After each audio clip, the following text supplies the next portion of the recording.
maybe it's just that we ask the wrong questions and are afraid of almost the wrong things, and we don't have to be so afraid of being uncomfortable. And a lot of things around pregnancy and birth and motherhood are really uncomfortable. But instead of feeling like that's bad, it's like, no, no, no, that grows us and shows us like who we can be and what we're capable of. How strong we are, right? I think I like to push myself because of trying to exercise the mental strength muscle. Like that's important to me. I told my sister in prepping, everything you do, like everything, not just birth prep, but like everything you do, the mundane and sticking it out is an exercise in your mental strength. And that will serve you so well in birth because it's so much more, again, like being present and sticking it out and the self-talk. That's so much a piece of it. It's like you can do anything for 60 seconds. And that was all things I heard in exercise classes. And so when you're in the midst of a contraction, you don't have to think about, can I birth this baby? Can I get to this finish line? You have to just think, can I do this right now? Can I stick in this right now and finish it?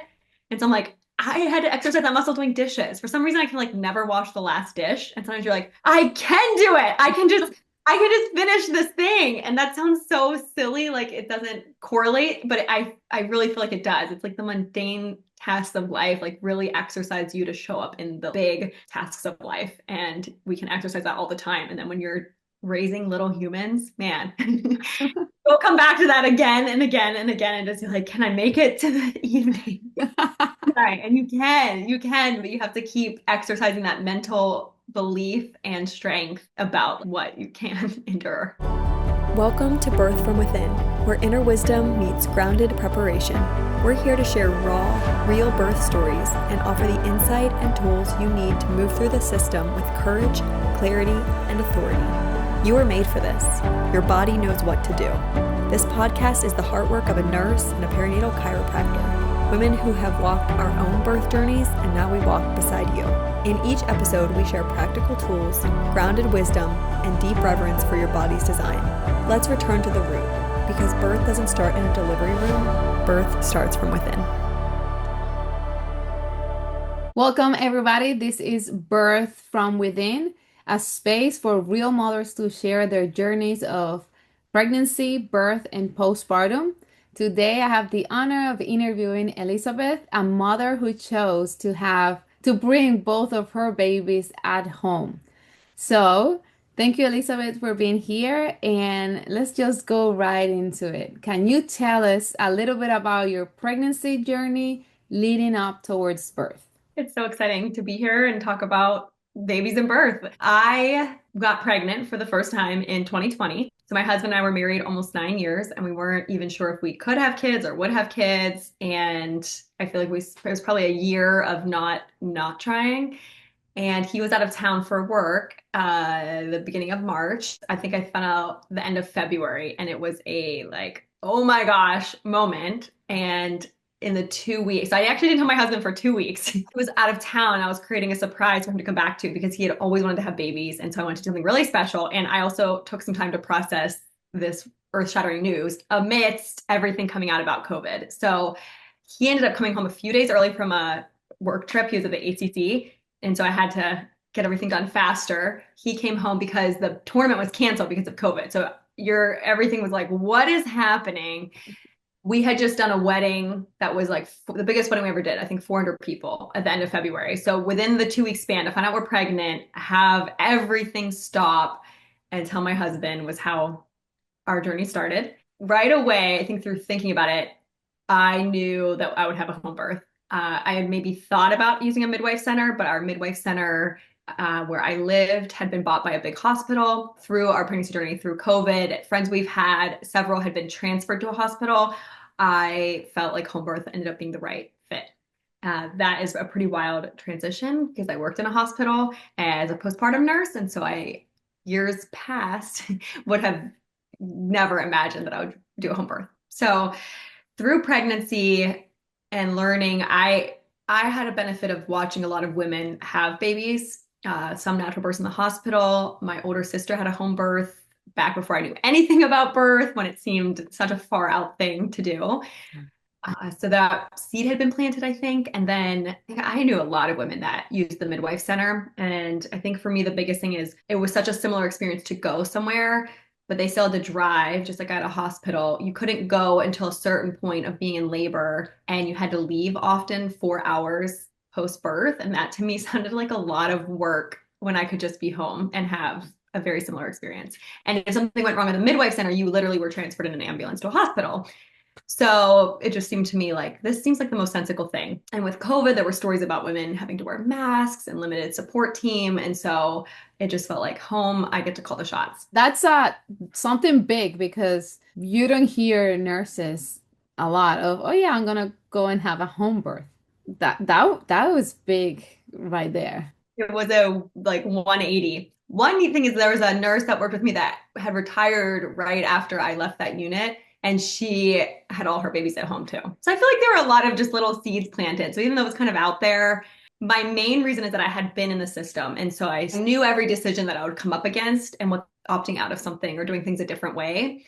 And I also really in my head. And so just knowing that all the staff is coming in and out, people were having dialogue about how I'm acting in birth, knowing I wanted unmedicated labor when that is not the norm in many hospitals. And so it just felt like that's not the right place for me because I will be too in my head and I don't know like how quickly I would break down if people keep offering me pain medicine. At that point, were you still working as a nurse? I wasn't. It had actually been years. My husband and Okay. I do a photo video business. So it had been years since I was in a hospital and even a few years since I did health education and like office nursing as well. Okay. The nice thing for me is that my husband was on board right away. I feel like he'd been like learning alongside me for things before we even had a baby. And I think before, I don't know if maybe right when we got pregnant, we did watch the documentary The Business of Being Born, which I think is really eye-opening to just showcase the experience and how many things, like no matter how great the staff is, how many things are at play because of the system, because of insurance companies, because of protocol, because it's a very one size fits all. Like you come in and here's what we how we start care, and that's kind of funneled down for most cases. And birth is so individual, and I just wanted to do something different. So thankfully, my husband supported that, and the first step was finding a midwife. And we kind of went a roundabout way of finding a midwife that wasn't a great fit because even though she would do a home birth and let us call the shots, because of COVID, she wouldn't see us in person. And so it took, I think, by 14 weeks, we still hadn't seen a provider. And it still felt like, is this real? Like we were holding our breath. And so by fate, there was a girl online that had randomly friended me that posted birth photos of a home birth in early 2020. And I was like, what? So I saw it. I like went down the rabbit trail, found who this midwife was and called her. And when we were able to connect on the phone, we interviewed and seemed a lot more in sync. And then she realized by the end of the call that we had never heard our baby's heartbeat. And she's like, where do you live? I'm coming there right now. And we just cried of like tears of relief. So that was kind of the start. And then she played such a huge role in the learning curve because even working in the birth field and having a lot of friends that have babies, you just don't know until you do it. And it's so different to experience it versus watch it. And so I had a lot of knowledge that I maybe didn't know. Like there's so many things that happen in pregnancy that I knew, like, oh, you do this at this time, this at this time, this at this time, but why? Or why might you not? And so my midwife was incredible at every appointment. We would go through like, okay, it's this week, it's time for this. And we would just really talk through every decision, if it was necessary, how much monitoring do you need? And she was pretty hands off and also challenged us a lot to really know why we were making a decision about something. Which is nice because then you feel that somebody's listening, you have support, and you're just not doing things because it's time to do them. And it makes you really have to be confident in the decisions you're making because you can't just be like, this is what I'm supposed to do, or I don't want to do this just because I heard something, but it's like, well, why? And having to answer that why. So I can give some examples like we actually never did an ultrasound with our first baby.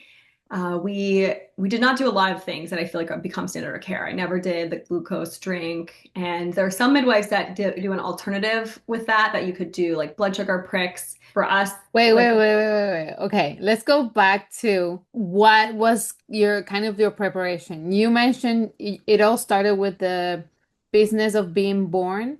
Did you take any other childbirth classes, breathing techniques, any special trainings to prepare? I did. We also did the Bradley classes because I knew that I wanted my husband to be my main person. anticipated getting a doula. And again, I had a lot of friends that had it that we had talked to, and most resoundingly had a positive experience with a doula, just being an extra person to be on it, and especially as a support person for your husband. And so knowing we wanted unmedicated, often what we were told is that first babies can be really long labor. And so I'm just like, if I'm in labor a long time, he's going to be so tired. We're at home, like he needs to be able to tap out or You eat or will be so tired.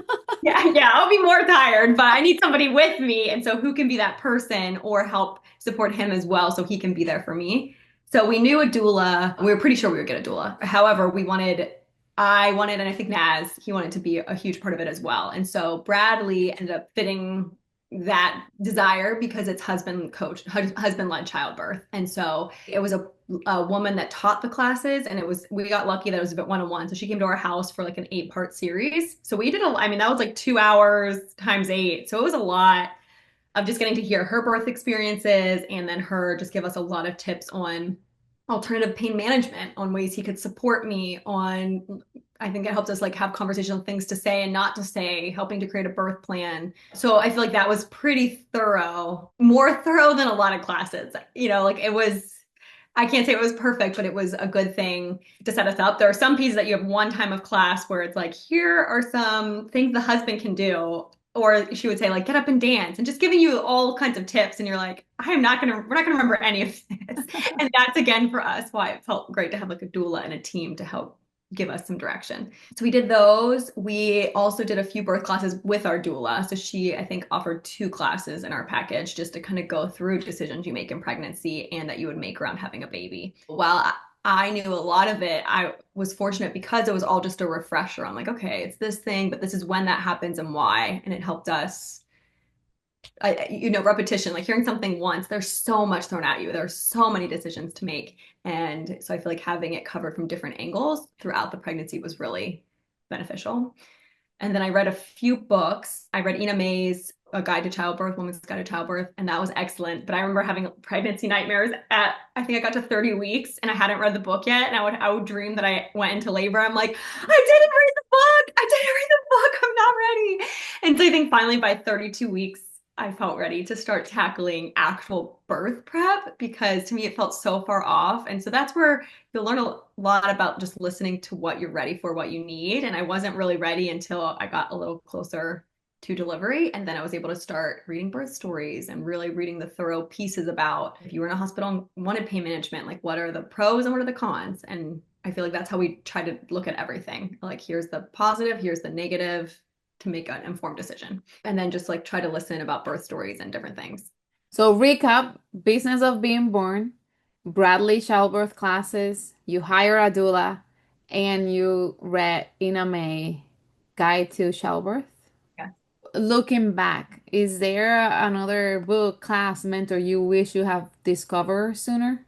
So I can't remember if it was my first or second baby. I think it was my first one. I remember my sister-in-law had really wanted unmedicated labor, and she was in a hospital, but she had a video of it and had told me, like, I felt so powerful. And this is a interesting contrast. I remember she just wanted to be able to be on, I think, her hands and knees, like be in a different position. And so just getting to be able to do that was a huge win in a hospital. But that, to me, that's such a low bar, and that makes me sad that you have to fight to be in the position to push out your child. But she was able to do it, and she had a video, and so she was willing to share that. And so I feel like getting to see birth videos was really helpful, but I didn't watch that many. And I think watching, like, hers was so helpful because it wasn't put to music and looking so just peaceful and angelic, because I think that's a lot of what's out. Like, it's maybe more common to see birth videos, but it's not necessarily common to hear. Yes. And so hearing her roar her baby, like being loud and naked and not caring, it stretched me a lot, but I think it helped get me in the headspace of like, okay, this is where we're headed. And so I think watching more of that and putting more of that content in front of us may have been helpful. The only other thing I would add, which we're not necessarily touching on so much, is that I was a postpartum nurse. So I'm like, I know enough, I'll figure it out. And I didn't do much, if any, preparation for after the baby came. And I wish in hindsight I would have done a lot more, which we can touch on later. So that's my big one. Of like, it's so easy, especially I think when you're wanting a different kind of birth experience to plan for the birth. And I did so much because it's scary and unknown. And so I think all the prep I did was necessary and important, but it needed to go further to set us up for after, especially with your first baby and how breastfeeding is not necessarily, it's natural, but not always naturally easy to pick up, I guess. So I would add that I wish I had done a lot more or any education in. So now let's go a little bit forward. Now you have this preparation, you hire your team, you're feeling supported. Walk us through your birth story. Where were you? Who was there? And what was the environment like? Well, we were home and my midwife had always said, it's your first baby, you're going to go late.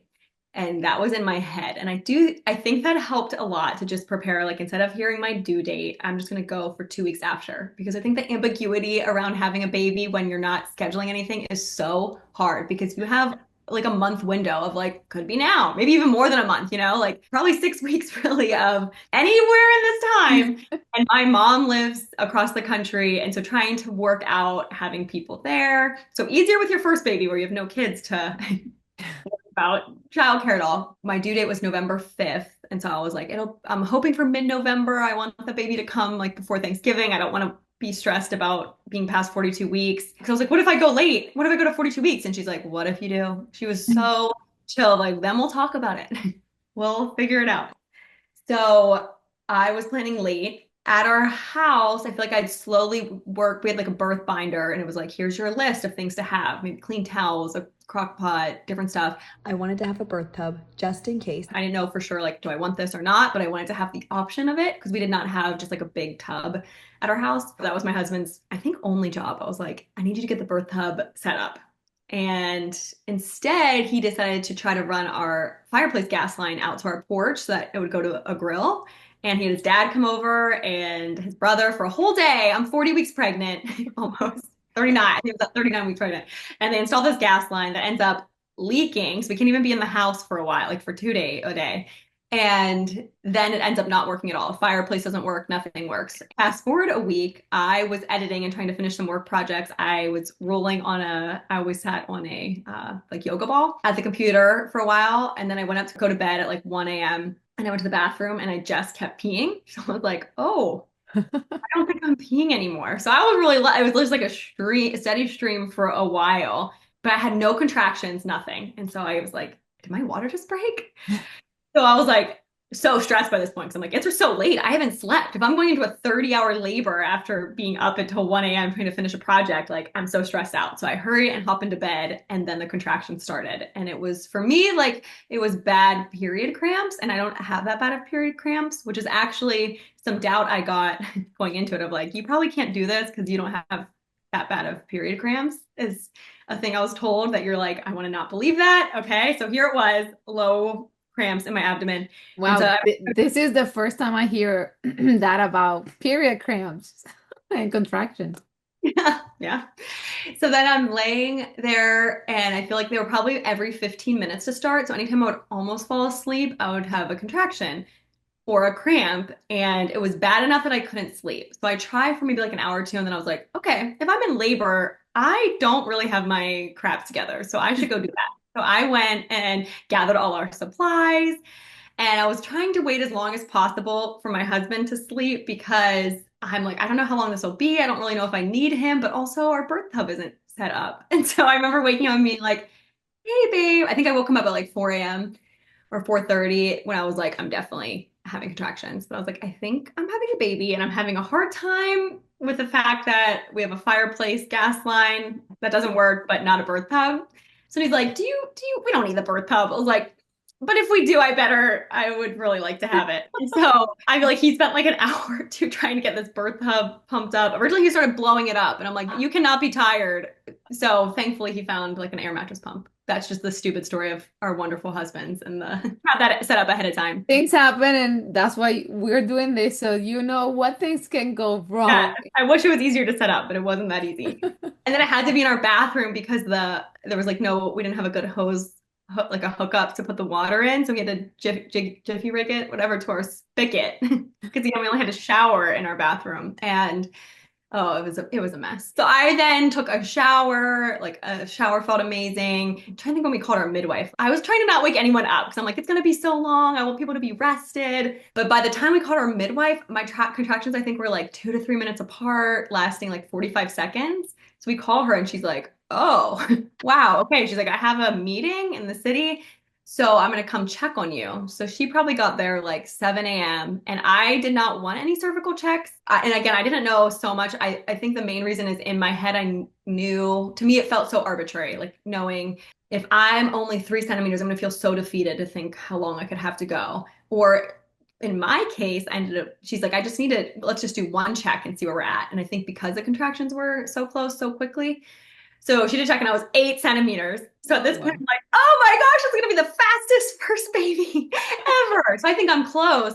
And that even can mess with you because then I'm like, oh, this was the so fast. So it's like intense, but I'm gonna have the baby soon. I think I had like 5 hours of intense labor after that. And so that's to me why like I think it's just such a mind game of feeling like I'm not going fast enough, but you can go from 2 to 8 in an hour and you can go from 9 to 10 in five. So anyway, so she did one, but I think in hindsight she wouldn't have necessarily pushed for that, but she had to go.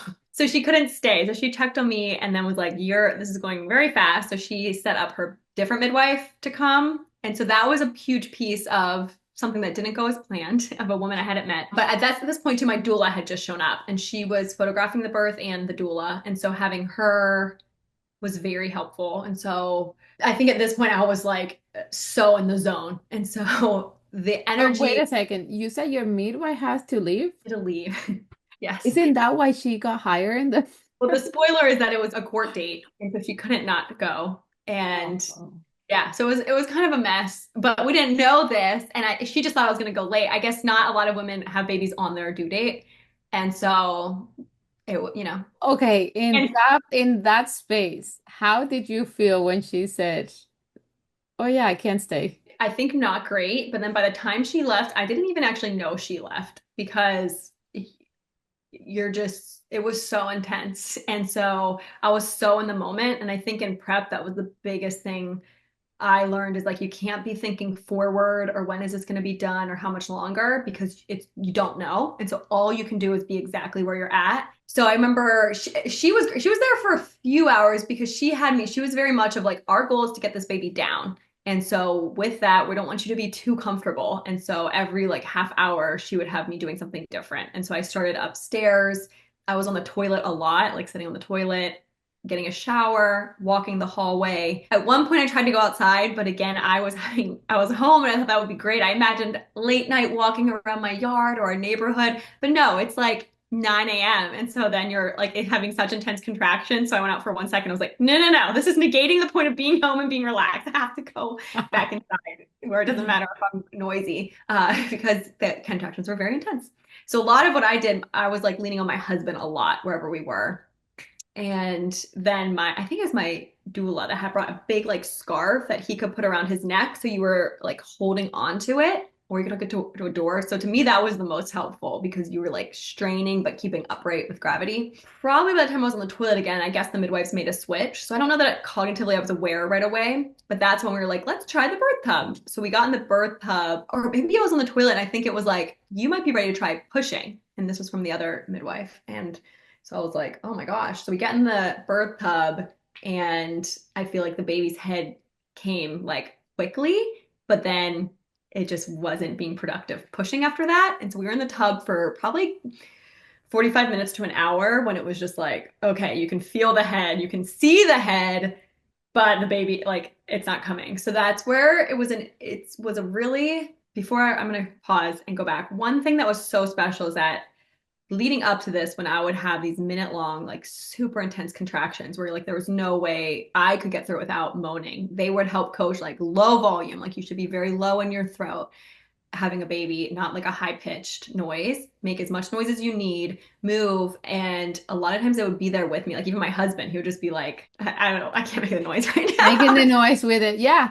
Well, Yeah, I am a chiropractor, and from that perspective, like if your jaw and everything here goes in with your pelvis, so the more relaxed you're here, the more Yes. pelvic and everything there Relax, relaxes. y'all. So relax. Yes. Yes. And so I was getting, I feel like that great coaching of like, stay relaxed, be in the moment. And it was so sacred because anytime there was a contraction, it was silent. And so I said, in golf, how you like can't make any noise when people are playing, that the environment that it was like, it was so much holier than a golf game. No offense to golf, but the environment of saying like, absolute silence. So it doesn't matter if people were conversing or doing things. It was like things stop and we support. And people would walk with me and rub. I think like my doula was probably like she was rubbing oil. She did great hip compressions. There was a nurse that came with my midwife also that I didn't know, but she was doing everything in the background to be like, here's water, here's different options of things, just people making sure I was drinking. And so there's just so much collective support to make sure like I was getting what I needed, keeping hydrated, doing the most like productive things. But it was just so cool to be with in the spirit where like I think every woman there had had a natural birth before. And so you're just like in this company of people that get it and then are just so for you to have that experience. So I just remember that energy there of just being so special. And afterwards, like still remembering that I've never experienced anything quite like that collective energy that was really powerful and really set me up to not have to be in my head or worry about anything that how I looked, how I sounded, anything. So So you say how you sounded. What is the background on that? Of your worry about your sounds? I think in general, I'm very hyper aware of how I come across, but sad, and this is not to say there's plenty of people that work in a hospital that are amazing.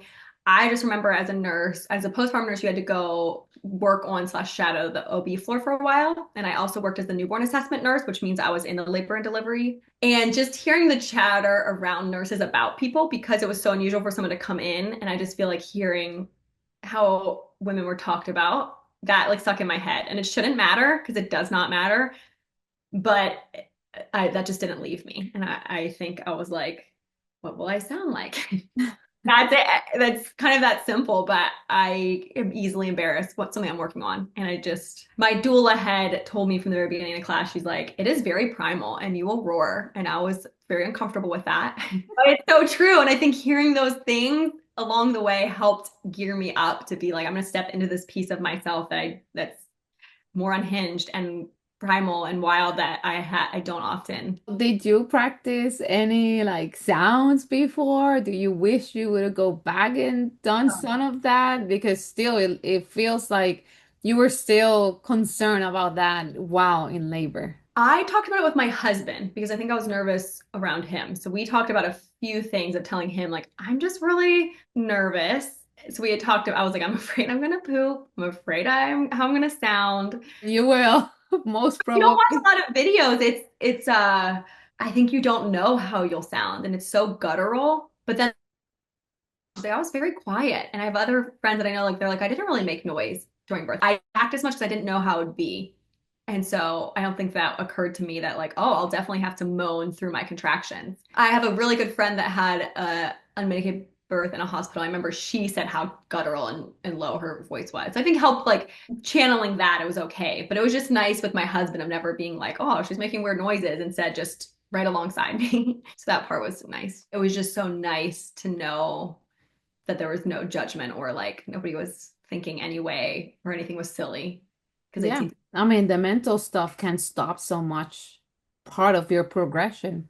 So like to go into labor, knowing that and being prepared for that, that helps a lot too. You were in the top for 45 to 1 hour. You were saying you were pushing.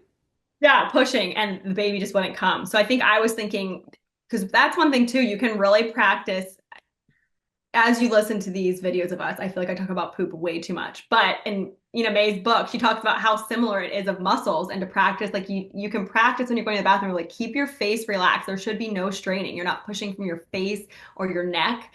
And so I feel like in my mind, I'm like trying so hard and she won't come out. So at that point, you're like pushing with everything you have and it's not progressing. So you're like, and I'm sure there was like, I think in hindsight through processing it, there's so much fear. There's fear of becoming a mom, fear of something being wrong, fear of tearing. There were definitely fears there, but I felt like I was pushing into it. I felt like I was pushing it with all my might. Like even if I rip wide open, I'm giving it all I have. But then you're like, I don't know. I didn't feel like I was holding back, but we were not making progress. And so that's where a lot of hospitals won't let you in water. It can be hard to find the heartbeat in water. And so they were periodically checking the baby's heart rate, seemingly fine, but she'd sat in the birth canal, but she was so low. The baby was so low. And I feel like this made me nervous too. Like, is the baby okay? And Naz and I, it's your first baby. I think we were both feeling anxiety around it. So then the midwife who we just met, she was just like, I think you need an episiotomy. And she's like, I would never just say this. Like, I've delivered 800 I've been with 800 deliveries. I've done one. But she's like, you can feel it was kind of like the perineum. She's like, it should either tear or stretch, and it's not doing either. And so we decided like, okay, let's give it a few more pushes. I really wanted to wait till our midwife was back, and I think she was on en route. So I was like, let's wait. So before she got back, the other midwife was like, she would be doing the exact same thing. And so I feel like that is a good example of we got to make a decision and wait till I had peace with it, but with like, hey, the baby's been here a long time. We can keep trying, but we're not making progress. I think this is next. So they gave me a few more tries when nothing changed. It's like, okay, I guess we need to do that. So I got a episiotomy in the birth tub and then kept pushing, still nothing. So then the other midwife got there and they're like, let's get out of the tub. And so we did then just different kinds of pushing. I tried on my hands and knees. And then by that time they're like, okay, we want to get the baby out. And still very calm. Like there was never a like, it's so stressful. It's such a emergency. But then I got on my bed, which my sister had a home birth that she delivered the baby on her bed. And you're like, to me, that was so funny. It felt like, no, I shouldn't be, I don't want to be on my back in a bed. But I did it where you like push your like knees to your shoulders. And then alas, her head popped out and we had a baby. And so my husband was behind me at the time. She is on my chest. And we were just like, we did it. It was amazing. And you're just trying to take it all in. And then for me, unfortunately, which we think later is that my uterus was so tired because it had been pushing so hard, like thinking the baby should go out, but it didn't. The baby didn't. So I ended up bleeding a lot. And like I'm laying there, holding the baby. And then it was just like, ooh, I'm not feeling great. And I could hear them like, okay, there was a lot of blood. So then they had a tincture there that I drank and they did end up calling EMTs for me. And so my husband, I think, was holding the baby and it was like enough. It was hard because you're like, more than anything, I didn't want to transfer, especially at this point, I did it. And it's COVID time. So like now I have this baby and if I'm admitted to a hospital and need a transfer, I will be a patient and she won't be. And so I'm like stressing about all of this, but also like, if you're very lightheaded, I'm at the point like, oh, I'm not doing well. So EMTs get there, right as they get there, or like right around the time, the bleeding had stopped. And so they had stopped the bleeding. I drank a lot of stuff. Like, I don't even know what all I drank. And then this is also funny because they're doing an assessment and I had gone into labor at 1 a.m. going to bed. So I was not wearing my contacts. So I thought I had blurry vision. So everyone was very nervous. And I'm like, oh my gosh, I just don't have my contacts in. So my vision was fine, but I had lost a lot of blood. And so they're like, well, we think you might need to get blood. So I said, is it for sure? And they responded that we don't know until you get blood drawn to know if you would even get blood. So I was like, okay, well, I really don't want to go. So we had to sign a paper saying like, I'm opting out of this, but they're like, if something happened, just call us back. You can go. So they were really gracious. When they first walked in, this is interesting. They were like, is this a planned home birth? And we had 2 midwives there at the time, but they're like, yes, they gave him a great report. So I think immediately it's interesting the tone. If it hadn't been planned or maybe I didn't have midwives there, the tone would have been very different. But it was like a good rapport. And then the 2 female EMTs I remember were like, we wouldn't want to leave either. We wouldn't want to go. So the thing I got lucky with is I think they can't really treat you unless you go get in the ambulance. And I think also there's a pride thing of like, I did not want to be carried out. Like I just did it. And to be carried out on a stretcher into an ambulance in my neighborhood, I was like that. And to say there's no shame. If you have to be transferred as emergency, like absolutely not. But that to me felt like a defeating feeling. And so knowing I just really didn't want that. So my midwife too, like I was asking people's advice and knowing like in my gut, I felt okay to stay. I was just so nauseous. So I was so fortunate that with the midwives there, the EMT I think was a physician and they let us hang a bag of saline and he gave me Zofran. So that was like such a gift. So when they left, it was just us. And then we tried to nurse, but the baby too was so tired. So it was kind of just all a whirlwind and not the divine perfect situation.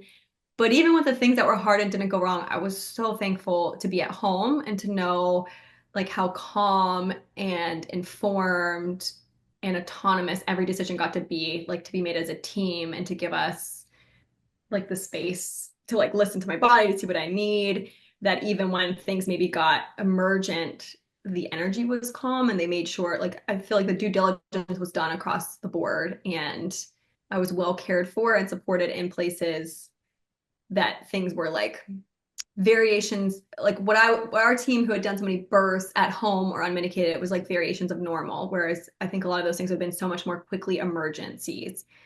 Even one more to say that, like, I think when I got a shower, at some point there was meconium, like it was clear there was meconium. And so the difference of what you're not allowed to do in a hospital, like anything that increases risk, it's immediately like off the table. The meconium was before, like, they knew about the meconium before you got in the water? I don't know. I'm not positive it was before or after. Like, I don't know in the first baby when we found out. It's usually in the hospital. If there's meconium, you can't get in the water.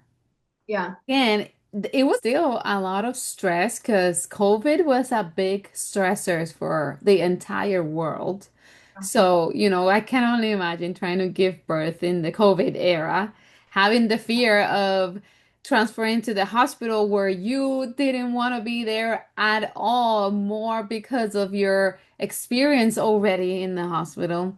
The decision to have to go for an episiotomy, how tired you were because so from the 45 to an hour that you were in the top, how long were you then outside? Like under 20 minutes. So the labor from start to finish, from when my water broke on the toilet to when I had her, was 12 hours exactly.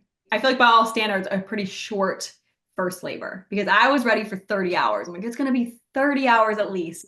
And so they're like, oh my gosh, 12. And 12 is great. It's just that at least half of that was so intense. And that's where, again, hearing 8 centimeters, like 4 hours in, I was like, great.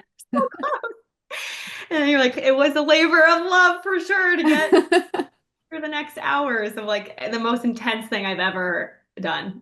Like it Do was, you think it was the nurse in you that chose to stay even though you had that bleeding? Was it the mothering? Like what made you also, well, you said you kind of felt intuition why to stay. But because I don't know if nurse or not, somebody would say, "Okay, let's go to the hospital." So what was it for you? it was the reasoning of one, I didn't want to get blood because they couldn't even say if I needed it. It wasn't definitely like, you need blood. My midwife basically said, your next 3 months will be a lot harder if you need blood and don't get it because your iron will be low. You'll be very tired. You're like, it's just going to make your recovery harder, but it's your choice. And so to me, it was like, okay, it's this unknown era, being in a hospital, going now having a husband and a baby when like she wouldn't be considered a patient. You're allowed to have one support person. So like, what is that going to look like? Will she be allowed to stay? I'm going to bring her into a hospital, like all this sickness, patient to maybe not get blood. But if I get blood, I have questions about like, if I can avoid this, I want to. I had asked, I think like, are there ways to support myself through the recovery?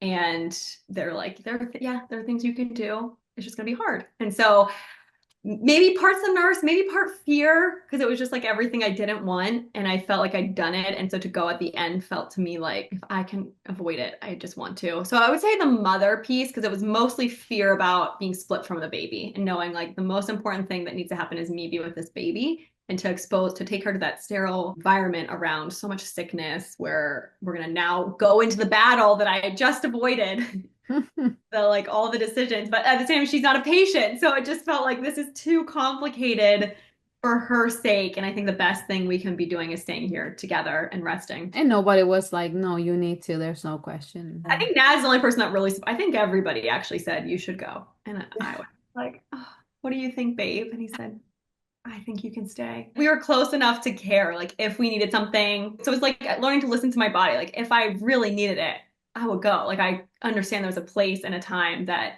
you absolutely need. And we're so blessed to have medical care. And I didn't want to die, but to just have like a harder recovery, like it was so hard, but I still wouldn't go back and go in and like maybe have a blood transfusion with all that entails. Okay, so I know for sure everything that you're saying, you did feel very supported by your birth team, especially your husband. So, from all of that, what surprised you the most about labor? There's so much fear around pain that, so much you do is to avoid the pain and numb the pain. And pain is a scary, scary thing.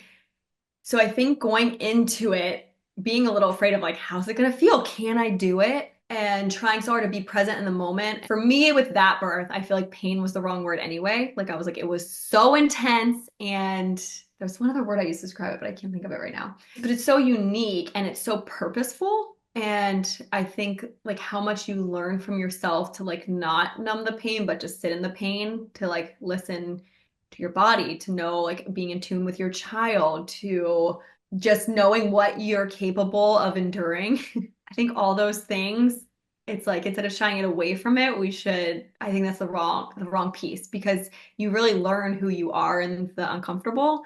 And I've always liked pushing myself, like more through like endurance events and different stuff, but every birth is different. You just have no grid for what it will be like. I remember my midwife also said, your birth experience is not hereditary. Because your mom or someone had a birth a certain way has nothing to do with your birth and your baby. I could never heard that before. And so you're like, you're really paving the way for your own experience that's never happened before. You and your child, and the sacredness of that and the discomfort is part of it, because you're birthing a life. And so like it gives me chills, but I think the autonomy and confidence and belief in your own capability serves so well stepping into motherhood, where you go into another thing that's completely unknown and has so much discomfort and suffering, long suffering that's spread out and so different, but you have so much that you have to lean into your intuition, into your gut, your mom gut.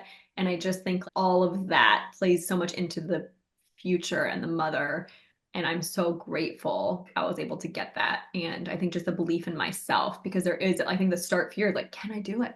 Can I do it? And then be like, I can, and I Yes, you can. can. And I didn't get a medal, but I feel like I got more. And Well, like you sometimes people, got a baby, a beautiful one.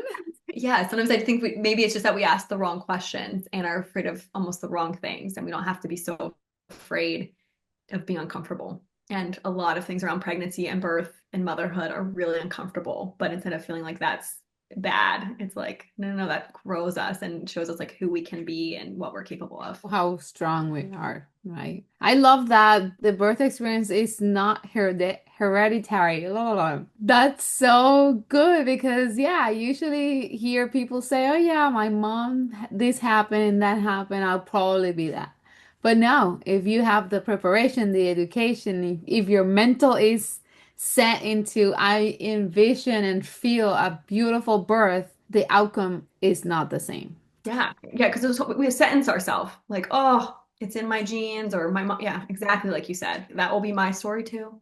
I think I like to push myself because of like trying to exercise the mental strength muscle. Like that's important to me. I told my sister in prepping, like everything you do, like everything, not just birth prep, but like everything you do, the mundane and sticking it out, is an exercise in your mental strength. And that will serve you so well in birth, because it's so much more, again, like being present and sticking it out, and like the self-talk. That's so much a piece of it. Like you can do anything for 60 seconds. And that was all things I heard in exercise classes. And so when you're in the midst of a contraction, you don't have to think about, can I birth this baby? Can I get to this finish line? You have to just think, can I do this right now? Can I stick in this right now and finish it?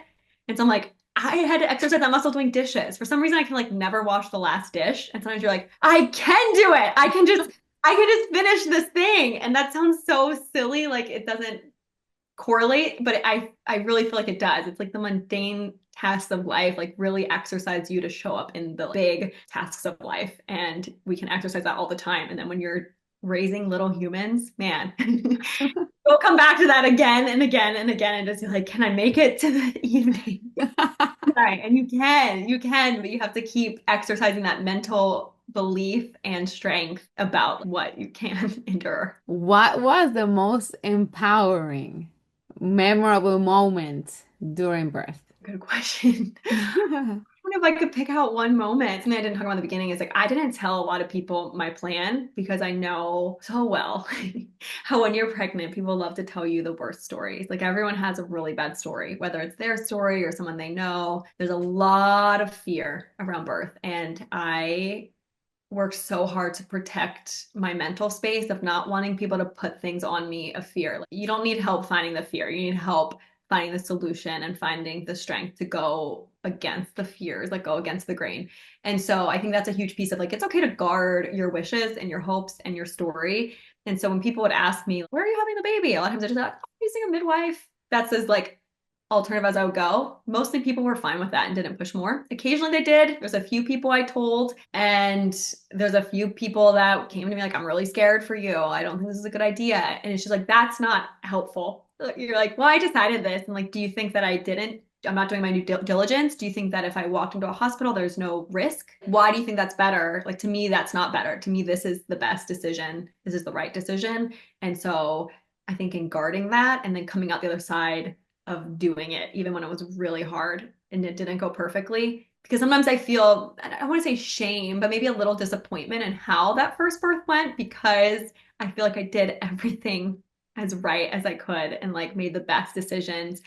And yet still, it's like, why did this go wrong? And why didn't this work out? And why here? And again, maybe the wrong question. It's like, even though we did it and we're able to do it by surrounding ourselves, I think with the prep and the space and the peace and just knowing again how different our story probably would have been not being home. So I feel like the empowerment of saying like I did listen to my gut and go against things other people were telling me, and that's not easy for me to do at all. Of like, you should go do this, you should go do this, and saying like, that doesn't feel right. I don't feel good with that. That feels wrong. And then making that decision felt very empowering to me. And that's where we learn. That's how we grow. That's how we change our perspective into stuff. And so that comes to the next question. How did giving birth change you as a woman, as a mom, as a partner? I feel like in so many ways. The two I think that stand out. One is regarding to body image of I feel like I don't know if it's a product of growing up in the 90s and all of the culture around like skinny and talking about women's bodies and stuff, but I just feel like that has always been a really hard thing for me.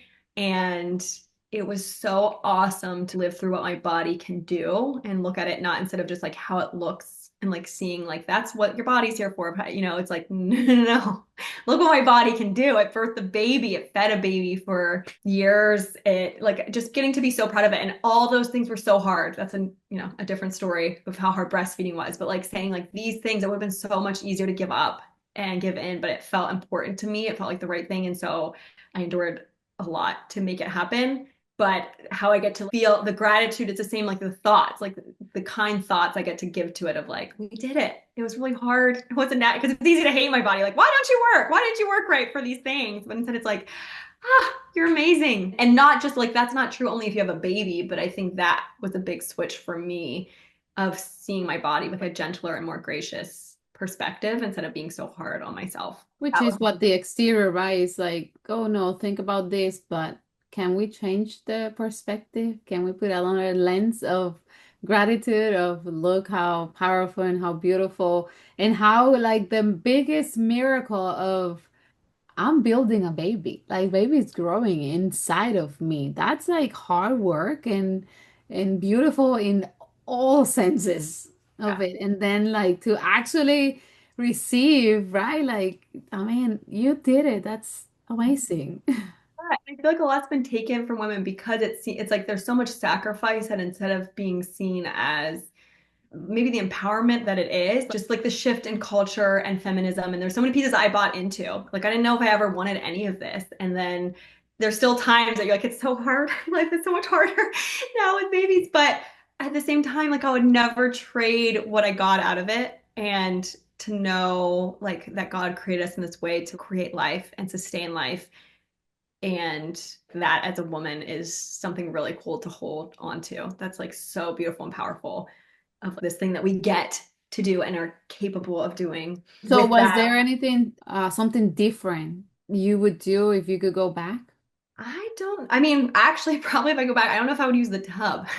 Because The tub was so great for making me feel more comfortable, like pushing in a tub, or at least maybe I would have gone out of the tub sooner. I think that's one of the key pieces. Knowing what I know now, like just gravity and how gravity is not necessarily on your side. So when I'm pushing the baby and the baby's not coming out, like maybe being in the water wasn't the best thing for me in that situation. And so I would have had my husband do the birth tub sooner. But then you're like, maybe he was right all along. He was. So now I'm contradicting myself because you're like, if I just was like, yeah, let's just forget it, then we would have never gotten the birth tub. And then who knows? Maybe I would have pushed harder, faster because you kind of not like it's so much more comfortable in the water. And that can be such a blessing for me with the first baby. That first baby is hard. My midwife said too, like they have to find the trail out. They're paving the way that's never been paved before. So Yeah. So, closing this beautiful experience, what would you tell another mom who is about to give birth?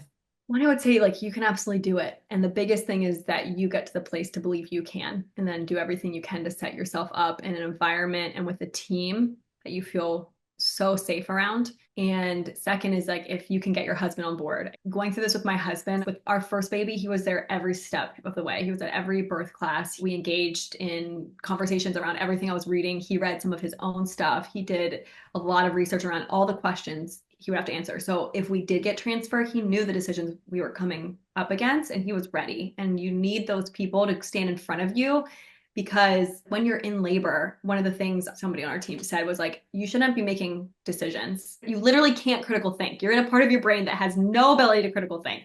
So you should be never getting anything more than like a yes or no, like, do you want water or juice? Do you want to sit or stand? That's it. You can't think beyond that. And so you need, and a lot of times that can be a doula. If you have a great relationship with your mom, it could be your mom, it could be your partner. I think it's gearing up and doing so much prep with that. And certain places it could be you if you're at home. You might be able to do that.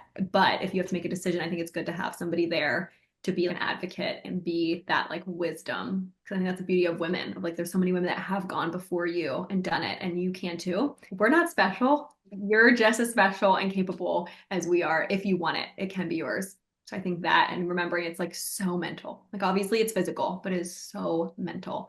And then coming out on the other side with my husband, the thing we did, the vulnerability, I think transparency and partnership that we were able to enter into parenthood with because of that. It's just so interesting to think like we could never not be together. We went through this together. Like not only did I have your babies, like it was just so sacred the experience to see that, being so afraid of being seen vulnerable and naked, like just like all of that stuff when really it served us beyond what I could imagine. I love that you touched that about dads because you guys were already into the parenthood, right? Like they are like a big piece in our journey in pregnancy, birth, postpartum. And there are things that they can do to support you because I hear a lot like, oh, as a dad, like I don't know what to do. I don't know how to support. But if you get on board and you get educated too, dads are big pieces into the whole journey. I feel like so many dads, it is like, oh, especially if you're breastfeeding, it's like there's nothing for me to do for so long. Like you get up with the baby and you feed the baby and you birth the baby and you grew the baby, and they play such a hands-off role for so long, and it's easy to justify that. Like that is correct. However, the person that needs your support so much is your partner. And so maybe you can't do as much with the baby yet, but there are things you can do. And I feel like I'm so lucky. Like my husband fought so hard on babies that were so attached to me. Like they didn't want to be anywhere else. We said our older daughter was like 51st dates. Like every day she would have a good day with him and then forget. Starting from a newborn, and like he'd have to try all over again to get her to love him. And he did. But then also it's learning, like just like in labor where I needed him to lean on. I needed water. I needed, you need so much stuff. It's like you need that onward when you're the one giving all of yourself to little person or little people. They get to step in and be that for you if they choose, and it makes a world of difference. And that starts in pregnancy and starts with like the belief in you. And so when you're doing it together, I feel like it did so much for our relationship. If you could give one piece of advice to your pregnant self, what would it be? Don't forget about postpartum. Remember postpartum. Prep for that, and like the grace, that whole fourth trimester of those next 3 months, like you need so much rest and support. And for me, a lot of family and friends were far away, and I have a hard time asking for help. And my husband travels a lot. And so I feel like I put off so many things of just like You can make padsicles. You can have more grab and go food. You can have freezer meals. You can have like hiring a postpartum doula. And I think some things that sometimes feel like I can't spend the money on it, but I think that maybe that really would have helped so much to have somebody else doing the other tasks so I could just rest and heal.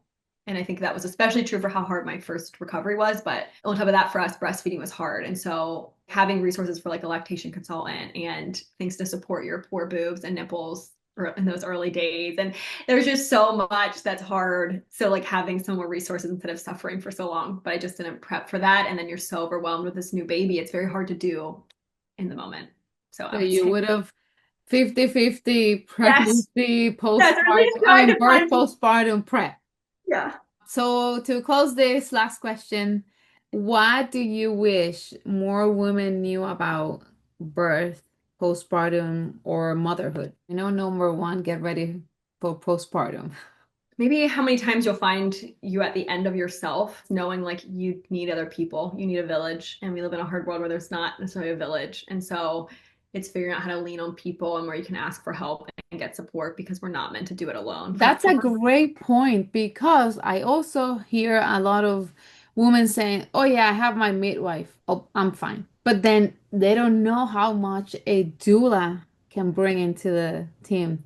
They don't know how other providers can be of a supportive of adding to having a positive birth outcome. So yeah, like overall, how are you building your birth team? For birth and beyond. Because even doulas you can hire for more. Some will do some postpartum stuff, but I know even just getting to process the birth with someone where I feel like the doula could give a different perspective than the midwife. They're very much involved, but they're not making the same decisions or overseeing it or having the weight of their shoulders of how things are going the same that the midwife is. And so getting to sit down and go through things from their perspective, I think was also healing and helpful to just be like, I have these questions, or why do you think this? And someone to dialogue it with, because whether you're both at home or in a hospital, a lot of us have things to process through. And we've talked like how much your birth is like where you're at in a life season and like how much it can echo things about your child and their personality. There's so much there. It's so holy and beyond us.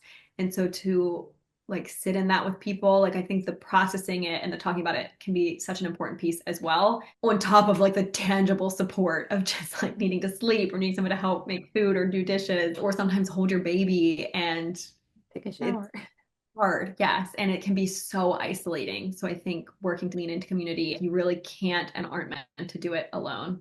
And I only mean that in a way of like not to defeat you if there aren't people, but to seek them out. And maybe it starts just like listening to it, or there's a lot of virtual communities and just finding ways to go alongside other people. Because then you also find out like in the depths and the hardest parts of motherhood, like, oh, okay, I'm not crazy. I'm not alone. This is really hard. It's hard, but we can do it. And like you'll find when they say you'll get your pink back, you will become yourself again. Like you change so much. And I read one time, like you don't ever go back to your former pre-kid self before you had a baby. And culture spends so much time trying to go back, right? Like the bounce back culture and get your pre-baby body and your passions and your time. Like nothing goes back the same, but that doesn't have to be a bad thing. And I think the time to find your footing of like the pieces of you that are left and the person you've become and are becoming, to merge them. I read that like it can take years. Having the grace with yourself that you can't do everything you once did, at least not all at once, because the person that just entered your life like just went up the podium to the first and most time consuming, all consuming thing. And that's good and it's okay. And it's just hard to sometimes lay down other aspirations and passions and friendships, and the shifting of things and yourself takes a lot of time to piece back together. And so just having so much gentleness with yourself, months to years. Yes, great way to end this story of yours. Of make sure you're building your tribe, ask for help. There's other people that have done it before you, and you absolutely can do it. So, thank you so much for sharing and being open to all of your story.